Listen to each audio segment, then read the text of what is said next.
All right, welcome back to Tulsa. This intro is going to be short and sweet because according to my analytics, you guys do not watch my intros no matter how short they are. Also, I have found that apparently you guys like my videos like over 10 minutes but under 30, which is interesting. So the purpose of today's video is a summer recap. I'm just going to go through my camera roll and take a look at all of the things that I recorded some video with intentions to share with you all. So I think the last time I did a video like this was around the time of the rodeo, right? Yeah, we talked about Black Wall Street and we did the rodeo video. Oh yeah, train it up and come on. Hustle. Yeah, there you go. Get it on together right here. Come on, Chili. Come on, Boley. Y'all know what to do. Here we go, Chili.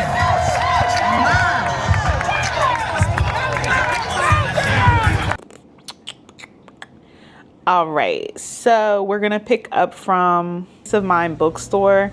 It was cool. It was interesting. I had some recommendations in the comments over the past years to go there and check it out. Like if you're really into, you know, astrology, esoteric wisdom, holistic health, anything and everything right along those lines, I think it's a really cool store. It's definitely not a Christian bookstore, you know what I mean? So if you have issues with things like that, this ain't no damn Walmart. But I think if you are looking for like that sort of alternative community, maybe the sort of like intellectual, metaphysical, esoteric people, that is what you will find at Peace of Mind. I thought I had more video in there, but apparently I didn't. I also am doing this video because I keep getting notifications that I need to clear up space on my phone. And I've actually deleted some things before I got to show you. Delete, delete, delete. So I went to Peace of Mind that was May 27th. So now we're jumping right into June. I went home to visit. And I usually, when I go back home, I will split my time between like Delaware and Philly. And that is what I did. And then once again, I just had like a couple clips. I think I was planning to do like some vlogging in Philly, but then didn't actually. So I just had these like random clips. I ended up spending a lot more time in Delaware than I had planned. And so instead of me like being in Philly and like trying to, I have like the same way I have a list of things I want to do in Tulsa, there's like restaurants that I want to try back home. I didn't get around to that yet, but there's always time. June 4th, I was back in Tulsa and I went to this little cat cafe, which was a cool concept. I don't think I've ever gone to a place like this, but you can, essentially it's like a coffee shop and a cat rescue. The coffee shop is separate from the cat rescue for people, for the germaphobes out there among us, right? I can be one too at times, I get it. Yeah, so there's not like cat hair flying in your coffee, but they have like separate rooms. And there's also like a grooming facility and a boarding facility all in one. So you have the coffee shop, you can come and kind of just hang out, work there if you want to meet friends or whatever. And then you did need an appointment to go and meet the kitties. So we didn't have an appointment, so we just kind of hung out in the coffee shop area. But yeah, I thought that was a really cool, interesting concept. I actually consider bringing Munchie, my cat Munchie, and I have a cat now that's currently trying to adopt me through the Oklahoma cat distribution system. And I'm resisting it with all my might, but he will not let go. I decided she was a she until my neighbor advised me that the cat is a guy. That's a whole story for another day. That would be like a whole other video. This one was like some hang out with Tulsa remoter stuff. I won't share that, but that's always good, right? Oh, this actually reminds me, I need to do a video there. I found out there's an Amish bakery here, and I just got done telling you, right, I'm from the East Coast. The Amish were a big part of my life in eating Amish food. So be on the lookout for that video because I need to go to that bakery. I can't believe I haven't gone, but yeah, I need to go find the Amish in Tulsa. In a good old-fashioned Amish lunch. And that will make my life that much more complete. It's one thing I've been homesick for. Up next, this was around the time of the playoffs. I had captured a little bit of the Tulsa skyline from my mama's house. This was actually June 11th. June 15th, I was in the gathering place walking with my homegirl. So one of the videos that I did, I think it was my birthday in Tulsa video, and I was thinking that had somehow accidentally ended up inside of, and I was in this area, like I recorded in this area with like colorful chairs. I didn't go farther in, I kind of just stayed in that lobby area. So that was not Discovery Lab. This was actually museum or display area. It's called the Cabinet of Wonder for Gathering Place, a Mark Dion project is what it says. She was ready to explore. We heard some voices back there and some music or something. They had a presentation going on. So apparently from what I gathered or what we gathered, it seems like they sort of like rotate exhibits. Like maybe there's some things that are in there constantly.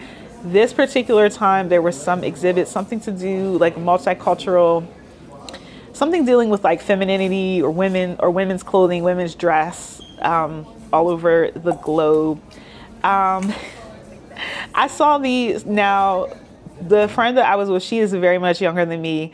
I was like, do you remember Mr. Rogers? She said, yes. I'm sure she don't. I don't think that generation. She's like 30.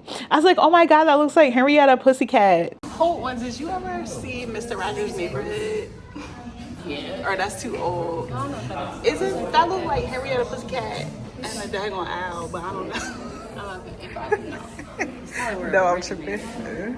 And the owl, I forget the owl's name, and she's just giving me the most blankest of blank stares. I don't know if that was Henrietta Pussycat, y'all. Yeah. Also, oh look, I took a picture of this. There's Tai Chi in the park, which I actually missed. But I have been obsessed with this is so random. I've been obsessed with Tai Chi since I was young. I don't even know why. I probably saw it on TV or something. But yeah, I've been obsessed with it. And then I found out it was something that you're supposed to do when you're like a senior citizen or something. But yeah, I was like, ooh, now I'm in Tulsa. I could like sneakily go get into Tai Chi. Oh no, that slow motion karate stuff.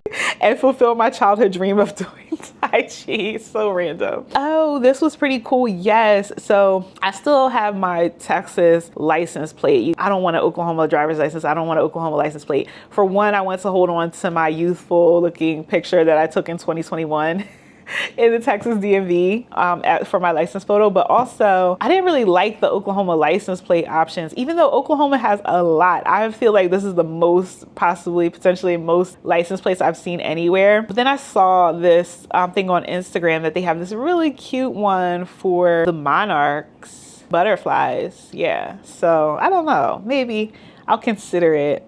So that brought us up to June 18th. Okay, later that same day, June 18th, I went to Rubicon restaurant for the first time. Rubicon is a soul food restaurant, or I guess maybe you could call it a barbecue place. You know what? I haven't seen too many places that actually like label themselves as a soul food restaurant. Here in Tulsa, of course, there is Fixin's. And at the moment, I can't think of any other ones. Everything else is like someone's barbecue. I'm sure I'm just not thinking of it at the moment, so forgive me. If anyone's out here, I know some people watch my videos that are like thinking about Tulsa Remote but haven't gotten here yet. So don't think that there's no soul food restaurants. I'm sure there has to be something besides Fixin's. I'm just not thinking of it. Rubicon was cool. I loved that on their sign they had this, you're invited to the barbecue, right? Because there's this whole thing on Black Twitter and Instagram. I think it's just overcome the internet, right? Of like who's invited to the cookout. It's like this sort of playful thing in the community. You know, sometimes it's a thing of like, okay, we're going to trade, like we're going to get rid of this person and we're inviting someone else to the cookout, right? At Rubicon, they say you're invited to the barbecue. So everyone's coming to the cookout. Kind of that's how I took that. Once you get inside, it was very much like a homey vibe. Like I was talking to my friend who's in Tulsa Remote. She was like, Rubicon felt like my grandmother's living room. And I was like, you know what? That's true. It just has that feeling. Like it has that homey feeling. I think I talked about that at Leon's as well. So there actually was a band playing at Rubicon and they sounded great.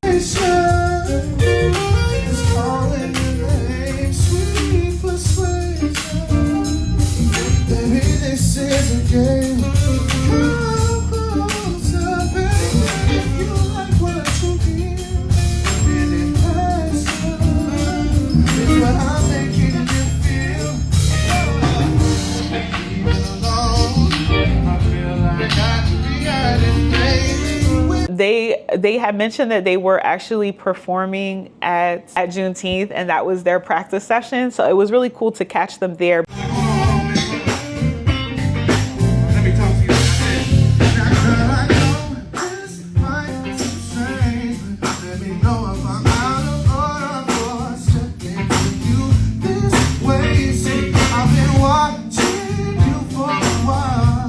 They also mentioned, I hope this is in my notes, y'all. I try my best to keep track of things. They are at Rubicon, I believe,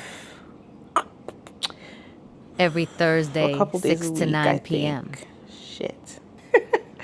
Finally, Upscale Smoke. Upscale Smoke is the band that was performing at Juneteenth, but they were practicing at Rubicon that night.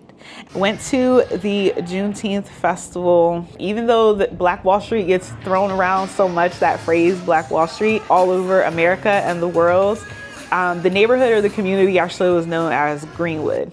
Yeah, that is where it all started.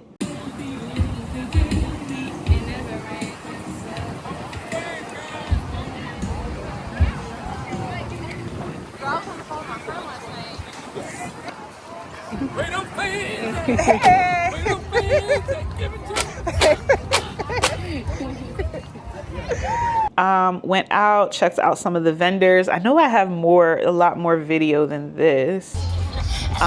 We did stay for the concert. It's just cool. I don't know. I feel like it's cool to see even people when they have like Texas, Louisiana, anything, you know, from another state. It's like, yeah, there's people out here, of course, from other places, but to see people represent is cool. It's definitely, man, great energy, good vibes at Juneteenth. Since you've been away, boy, I ain't got no plans. Till it unfortunately ended tragically. I'm so opinionated and I have a lot to say about so many things, right? What do you have to say about that, huh? Speak for that, answer for that. No, I will not. You see how easy that is? You see how some of y'all deny anything and y'all claim that there's no issues or anything happening in Tulsa other than in North Tulsa, and it's always some type of racial, like covertly discussed racism and bias. I could do the same thing. I have no idea what you're talking about. On a serious note, because it is a very serious situation, Juneteenth was great. Like, there was just so much good energy and it felt like family. It had that family reunion feeling that you always have. And then I ended up, ended the night running away from gunshots. That's not cool. So I'm really sorry to hear, that it happened this way. Reactions coming out of people from Tulsa were kind of shocking to me. It almost seemed like people were like excited or happy in a sort of like sick way that something, I don't know. Yeah, I know plenty of people I'm sure were like genuinely upset, but there also seemed to be this thing of like excitement about it that I did not enjoy. But, on a positive note, as I was, in the aftermath of all this, thinking about, well,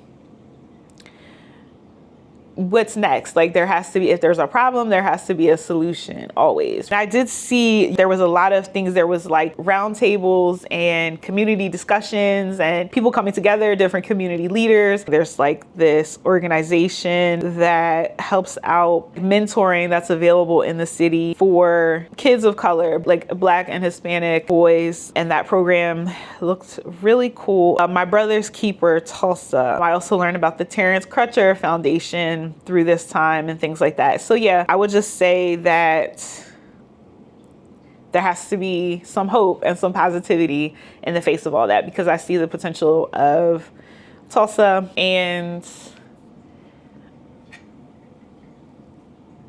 I think that Tulsa is bigger than that and better than that. And there's definitely more community that is given credit for. And the people who want to shine a light on any sort of negativity should do a closer inspection of themselves and also ask themselves, or maybe direct that energy into doing something to help, right? Instead of being so happy and excited that they have proof. We're gonna switch up to a happier, more positive note. You guys know that I love any type of thrifting, antiques and thrifting and things like that. So a friend, I guess I should say acquaintance now, Do friends get downgraded or upgraded? Yeah, friends can get downgraded and upgraded. An acquaintance of mine, y'all, introduced me to this store. It is called Next Generations. I loved it. Yeah, they just had a little bit of everything from like vintage stuff to antiques. Wait a minute, is that? Oh, Lord, I thought I just saw in that portrait of Jesus, I thought I saw like an alien or something flying, but I guess it's Jesus. They had a big selection of vinyl, and they actually had some like really cool vinyl in there. Now the prices were a little more than I was expecting for some things. Okay, can we get a focus on that? I guess not. Okay, but they did have some cool albums, but I was like, there was a little sticker shock. They also had a lot of DVDs. One of my big complaints, like I love thrifting and everything, but thrifting in Texas, like I never really found anything I liked as far as like albums in the thrift store. It was always like country stuff, and so it was really weird. Like I don't know, maybe people just came in there and picked over everything, but this place was so cool. Look, we have like that selection of the 80s toys if you're into those old cars, GI Joes and stuff like that, and thus and such. What else? Groot. Joe Camel. Yeah, we saw some really weird trolls, y'all. We were like, are these defective? Are these defective trolls? Are these fake trolls? Or maybe they're like actually OG trolls. Now, what is this? We had a moment. You know, you always gonna see some things.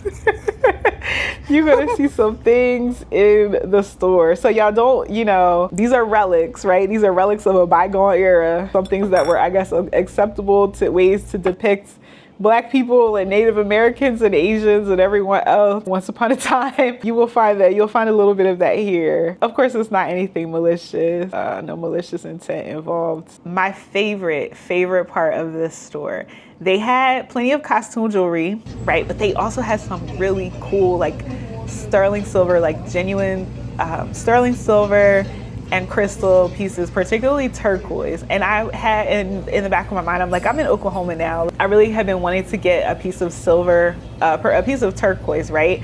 And then I remember hearing or seeing on a podcast like some years ago that I think that all the turquoise had been mined. I don't know how reliable this is, but only vintage and antique pieces is where you're gonna find legitimate turquoise now. All the rest of it, what is being created currently, is lab grown. Feel free to correct me if I'm wrong. I'm not even gonna pause to try to verify that. I actually ended up getting, excuse my nails, y'all, but I ended up getting this piece right here. My tiger's eye is trying to look for my face.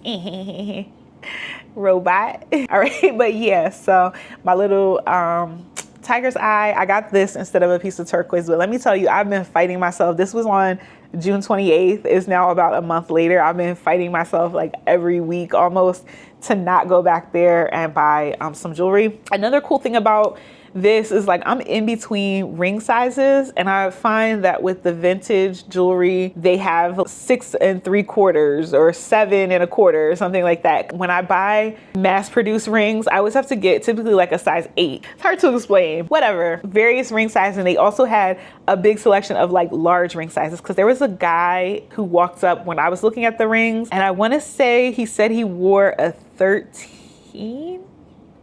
That might be wrong. I knew it was a big size. Like the guy behind the counter was like, whoa, okay, big guy. Well, guess what? We have some rings for you. So trust me. So if you are into this kind of thing, if you're into like the old jewelry like me and you have big fingers, go there. They got you. And then the guy saw that I was really like interested in, and this is not the best recording at all because everything was behind a case. They actually opened up, the case for me and let me look, because the guy was like, oh, well, are you interested in, you like this kind of stuff? And probably seeing that I know a little something about something. And he's like, oh, did you see our oh shit case? The oh shit case has the most gorgeous, beautiful pieces in there, right? And he's like, yeah, you can check it out. And some of the things, it broke my heart how expensive they were. But yeah, just beautiful jewelry. A lot of it had the turquoise. So one day when I get my money right, I will be back there. La la la la Wait till I get my money right. La, la, Yeah. la, la. Then you can't tell me nothing, right? Ooh, yeah, they had some That is so creepy scary. stuff in there. Who is that? Is that Hillary Clinton? Not me thinking that was Hillary No, I Clinton. don't That do was so that.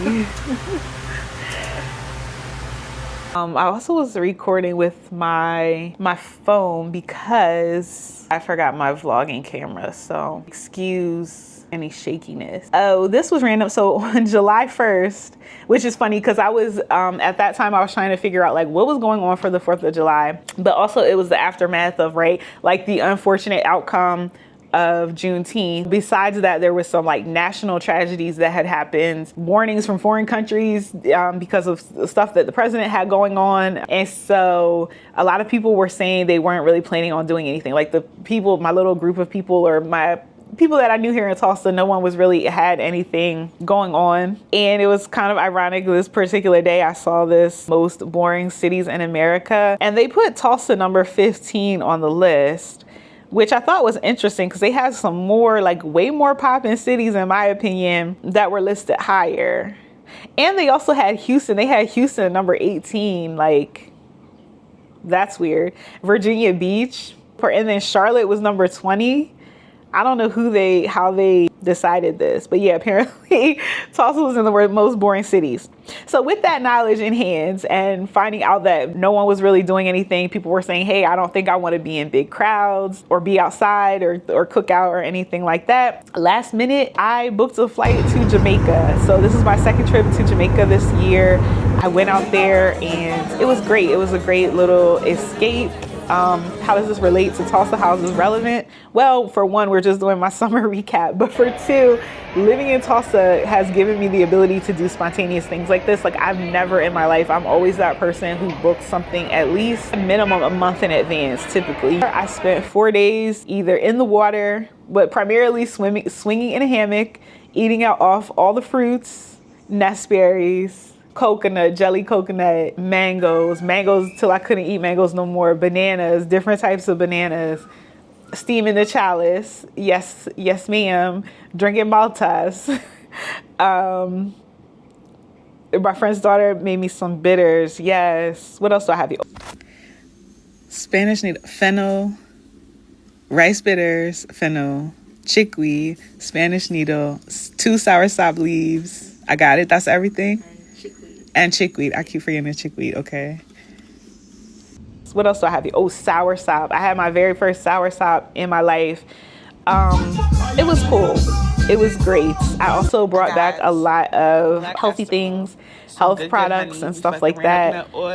There is another in the farm shopping center. There's a really cool but very expensive like antique store. So I think next generation, I would describe it as like a flea market type of vibe. It reminded me more of a Love Me Two Times. I felt like it just had more selection or more things that interested me, particularly and especially the jewelry. Love Me Two Times, I felt like had more things from like the 50s, from like the 1950s to current, whereas Next Generation was probably going back forever and a day. Now this place, and I will have to find the name of it, it was expensive, okay? Like I felt kind of uncomfortable even being in there. So they just have signs everywhere. Like we have cameras, we're watching everyone. They have signs all over the door, like no backpacks, no this, no that.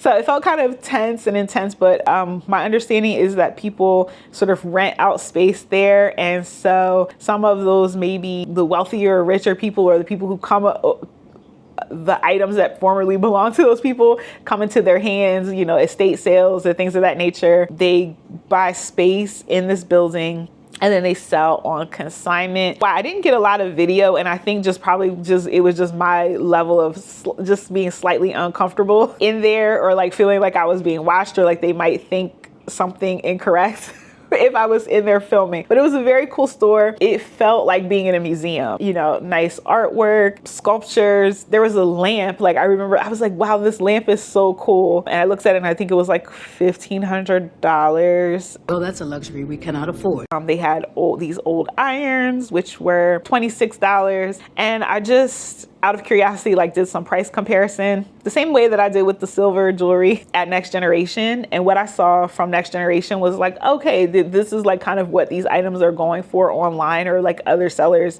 in different parts of the country. This place was just expensive. We'll just say that. Like when I get my money right, I will go back to Next Generation and buy one of those pieces, one of those silver and turquoise pieces. This place, I don't know. I think they will forever be out of my budget, and they don't care, right? They have their certain clientele that's looking to buy trinkets for like $300 and up. Then fast forward, we're now at July 16th. And this was my Tulsa Remote graduation anniversary celebration. The Tulsa Remote graduation celebration is held at the Summit Club. And a few months prior, I had talked to some female Tulsa Remoters, and they talked about how they had gone. So the Summit Club is sort of like a country club, a social club. It's like $2,500 for the membership, and I think then it's like $200 per month. And they have all of these like social events and parties and different things throughout the year. If you're not a member, you can only come as a guest.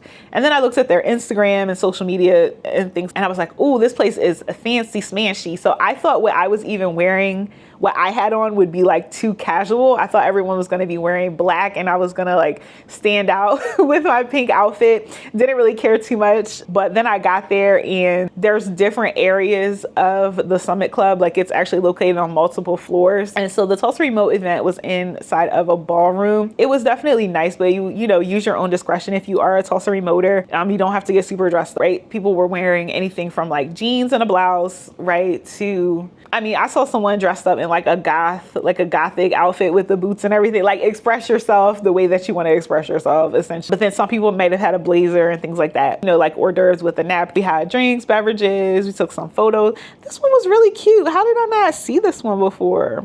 Thank you to the girl who took my photos, because girl, you did a good job. That's that Tulsa Remote love, boy. Didn't know her from a can of paint. She made sure my photos came out good. Okay? Yes. Thank you, Grace. Shout out to Grace.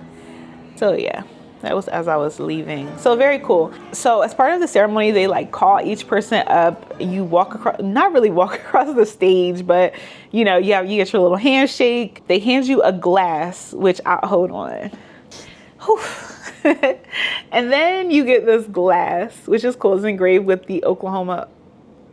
Wait, no, this is not the Oklahoma flag, right? This is I'm gonna have to look it up and put it on screen, because I know there is, oh no, I think this one is the city of Tulsa flag. And then it has this cute little Tulsa Remote. Sorry, it has spots from the dishwasher, y'all. Tulsa Remote engraved into the bottom. I'm like, this is so cute. I want to get a set of these. Like, I'm gonna have to keep sneaking into the anniversary celebrations every month to keep getting until I get 4 glasses. But then I realized too that it's only the person who actually graduated who gets the glass, so it would be a waste of time. Maybe at some point they'll have some kind of thing, like I went with someone to the welcome onboarding or orientation party or whatever it's called. I forget what it's called now. They had a bunch of stuff that they were trying to get rid of, so maybe at some point I'll slide into some event and they have a bunch of these, because I would love to have, I don't know, at least a pair of them. Are you serious? That's so weird. Okay, what else do we have here? July 17th. Oh, this was actually the setting of my last video, so we're not too far behind. If anyone thinks or wonders, the guy that came up to me to tell me about the spread eagle, look at how far I walked. Like, he cut all the way through all this grass to come over there to that table and tell me about this situation. And that was not staged. So if anyone wonders like how and why, I don't know myself, because there was plenty of people around. Like, I don't know why people just always choose me. I mean, I love it, but it's something about me, I guess. For anybody that's wondering, like, how did she just say that she's met all these people in Tulsa and she's had all these conversations and all these things keep happening to her? Like, I feel like that was proof. Okay, what was this here? Oh yeah, I was like, what a cool little bird. Like, you definitely see a lot of different wildlife and things out here in Tulsa. Oh yeah, I started taking salsa lessons, but I'll update you guys on that later. And then there's also the case of Krusty the cat, and I'll tell y'all about her or him later. Let's see if there's anything else that I missed. I'm sure. Oh, me getting stuck in Houston on my way back. That was a mess. Bruh, not the motherfucking bag. the motherfucking bag that they made me go back and check. And that's why I missed my damn flight. I ended up on that other flight that fucking got delayed and then canceled. I had to spend the night in a nasty, trashy hotel that the airline put me in. And walked through the motherfucking Cane's drive-thru. Barefoot and naked. Okay, now I'm drawing. But I did have to walk through the Cane's drive-thru. It's not here. They don't know where it is, but they're going to try to find it and deliver it to my house. What a bomba club. But I already ranted about that and ranted about the airport. So the Tulsa PD be like, that was so funny. Like, what is going on? I remember like very first, way back in the beginning, I was always like, I never see any police here. And people were like, yeah, because they're hidden. You'll never see them. All right, man, we're going to see the Amish. It's over with. Let's just go. Yeah, because that's it. I don't have anything else to show y'all from my summertime. All right, you guys. Thank you so much for tuning in. As always, I love y'all. Peace.